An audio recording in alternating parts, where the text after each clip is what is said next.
My sister has revealed that she might have endometriosis. I, 25F, don't know how I feel about my sister, 28F, revealing she might have endometriosis. I am more indifferent than I expected, but don't want to be. My sister and I were never really close as young kids, but as time went on and we got more mature, we stopped fighting so much. Once we hit puberty, both of us stopped fighting over stupid SHD and started being better support systems to each other. So things were good between us, at least generally, while she still lived at home, which I still do. We would joke and laugh around and spill tea to each other. She'd soothe my stupid insecurities about my body and stopped being shallow about appearances. For me, I was delighted because I've always looked up to my sister a lot. She's one of the smartest and most ambitious people I know. But once she moved to a different city for her grad program in 2019, things got distant between us. We stopped talking so much. She was always busy studying, and so was I, finishing up my bachelor's. Whenever she visited, roughly 4 to 5 a year, we would start arguing about stupid SHD again. If I used her stuff that she had left back home, whether I misinterpreted a text from her. Trivial issues. Another factor which I didn't find out about until later was that my parents blamed her for me fighting with them. In 2019, I almost moved out due to hating being religious and feeling stifled at home as a young 20-year-old, and my parents convinced me to stay home. To this day, I regret not leaving. For some reason, my parents thought she was being a bad influence. My sister also revealed later that my dad was emotionally abusive to her the entirety of the grad program, wishing she becomes a single mother, wishing that she fails the program, that she's an idiot who maybe shouldn't have been accepted into one of the best grad programs in the country. She didn't go too much into detail besides that, mostly because I didn't push and she likes keeping things to herself. But I understood, anyways. My dad is equally emotionally abusive to me. I've been trying to move out forever due to him, but things never seem to work out for me. They did for my sister at least, and I always supported her for distancing herself from my parents for that reason. Even though my mom isn't as toxic, she has a bad habit of downplaying/deflecting my dad's abusive tendencies and even directly engaging in it herself. And my older brothers don't think it's bad, because in traditional Somali culture, barring sexual abuse, there's no reason to cut off your parents. Somalis are very conservative and traditional, so my brothers always dismissed the emotional pain caused by my dad's abuse. It was never that bad, in their opinion, so she didn't try to have a relationship with them. She's also a lot more independent than me, so it wasn't hard for her to emotionally detach from them as well.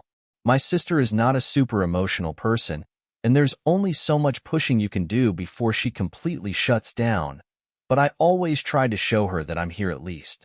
I know my father would emotionally abuse her if she were to move back to our city and house, so I wasn't surprised that she decided to stay in the Bay Area after graduating. But I was hurt that my sister also emotionally cut me off. She doesn't really text back. She's hard to reach emotionally. She only answers her phone on certain days, and not because she has a grueling work schedule. She just needs me time. I was always hurt by this, but we aren't an emotional family that verbalizes stuff like that, so I kept it to myself. I also always felt like I put in more into our relationship than she did. But the proverbial nail in the coffin of our relationship was when I graduated with my bachelor's this June. Graduation was June 15th, and I remember dropping that info in the WhatsApp family group chat back in February.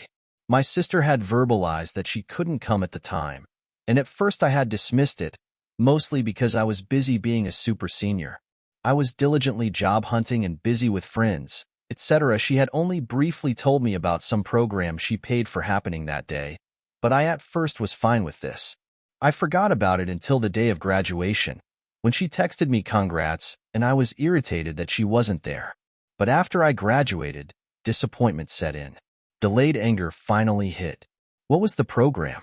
Why wasn't she there? Barring an emergency, what was so important that she couldn't make it? I never got the answer to these questions, because she refused to answer them. She was tight-lipped, even before I aggressively started pushing. That conversation happened was when she visited in July. Then she had the audacity to ask what difference it would have made if she was there. I don't really care for arguing, so I stopped pushing, figuring it wasn't going anywhere. The talk concluded with her asking if she can take my grad photos with me, which I've yet to do. She flew back home, thinking everything was fine and that our relationship had returned to normal.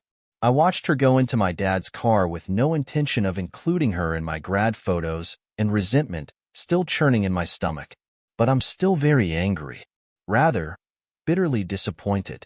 An old therapist of mine that I still talk to thinks she was lying about her whereabouts the day of my graduation, which admittedly has been a thought bouncing around my head.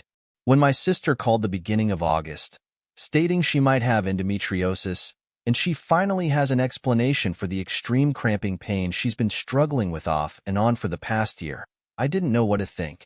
I asked if she was okay, if there was anything I could do, if she needed help with the copay for the exploratory surgery she might have in order to get confirmation of the disease. But I wasn't really emotionally there. In my head, I'm thinking, why are you telling me this? What's the point? You've made it abundantly clear that I cannot rely on you to be at one of the most important days of my life, so why should I care about your pain? I haven't said anything to my sister since that talk in the beginning of the month. I haven't checked in about her potential diagnosis, if she got the exploratory surgery, what she needs from me. My best friend encouraged me to emotionally detach, and FTM. The emotional attachment I have RN is dull anger and bitter disappointment.